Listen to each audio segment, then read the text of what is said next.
I'll describe a DMT trip, and it's a composite of maybe 40 of these trips.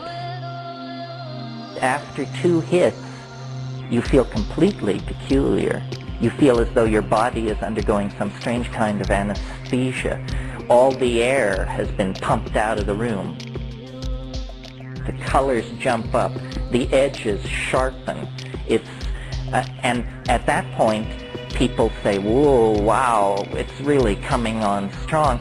And then what you have to do is you have to take one more enormous hit.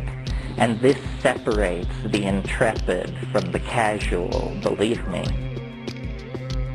Then what happens is you close your eyes, and then these colors begin racing together, and it forms this mandalic, floral, slowly rotating thing, which I call the chrysanthemum.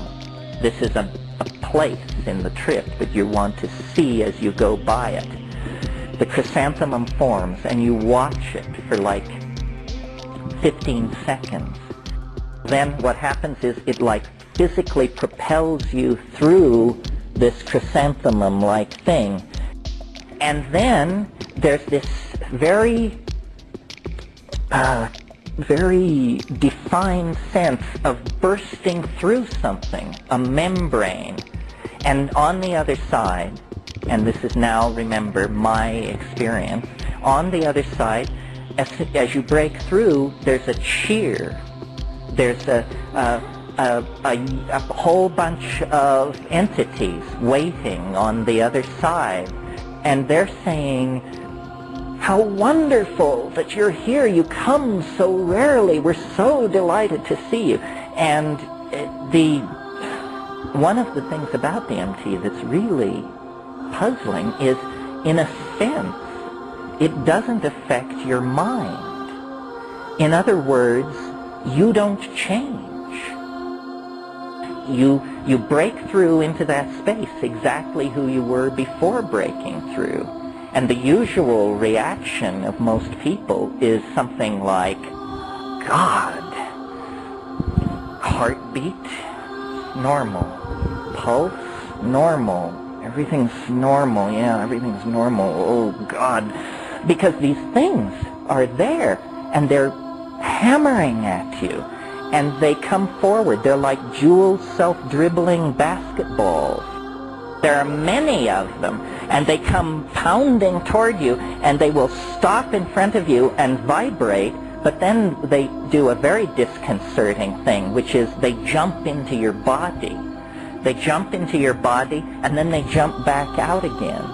And the whole thing is going on in this very high-speed mode where you're being presented with thousands of details per second, and you can't get a hold on, you say, you know, my God, what's happening? And these things are saying, don't abandon yourself to amazement, which is exactly what you want to do. You just want to go nuts with how crazy this is. They say, don't do that. Don't do that. Pay attention. Pay attention to what we're doing. Well, what are they doing? Well, what they're doing is they're making objects with their voices. They're singing structures into existence. These things are, and what they will do is they'll come toward you, and then, and you have to understand, they don't have arms, so we're kind of downloading this into a lower dimension to even describe it. But what they do is they offer things to you.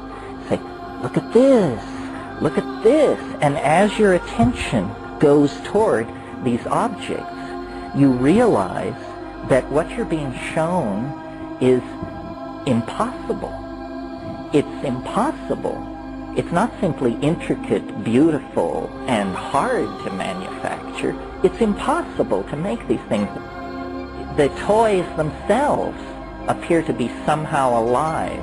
The toys themselves can sing other objects into existence.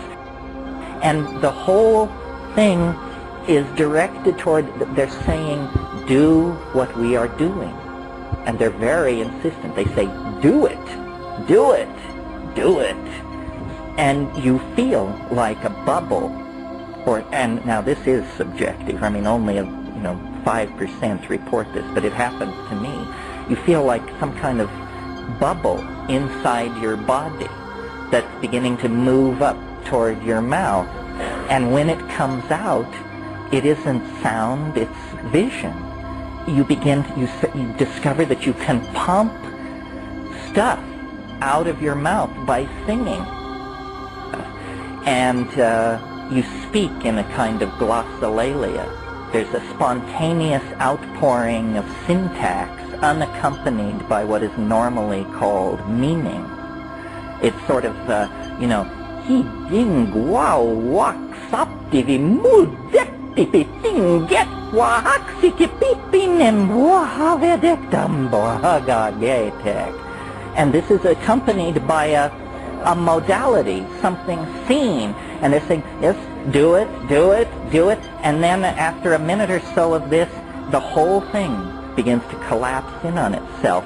And they literally begin to physically move away from you. And usually their final shot is they actually wave goodbye and they say, déjà vu, déjà vu.